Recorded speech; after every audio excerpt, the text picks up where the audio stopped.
আজকে আমি প্রেসার কুকারে খাসির নেহারি রান্না করব। তো খাসির নেহারির মধ্যে অনেকটাই লোম থাকে, লোমটাকে ভালো করে বেছে পরিষ্কার করে আমি ধুয়ে এই তো প্রেসার কুকারের মধ্যে নিয়ে নিয়েছি।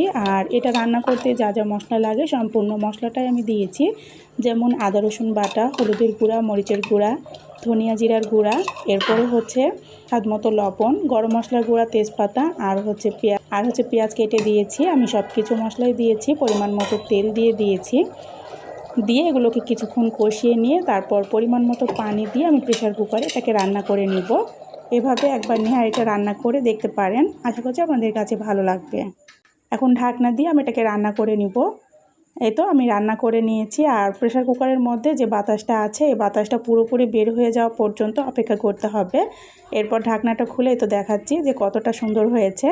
আপনারা চাইলে পেঁয়াজ আর রসুন দিয়ে এখানে বাগার দিতে পারেন, তবে বাগার দেওয়ার কোনো দরকার নেই, এটা এমনিতেই খেতে অনেক মজা। চাইলে এভাবে একবার খাসি নেহারিটা রান্না করে দেখতে পারেন। যাদের হাতে সময় কম তারা এভাবে একবার নেহারিটা রান্না করে দেখতে পারেন, অসম্ভব মজা হয় খেতে।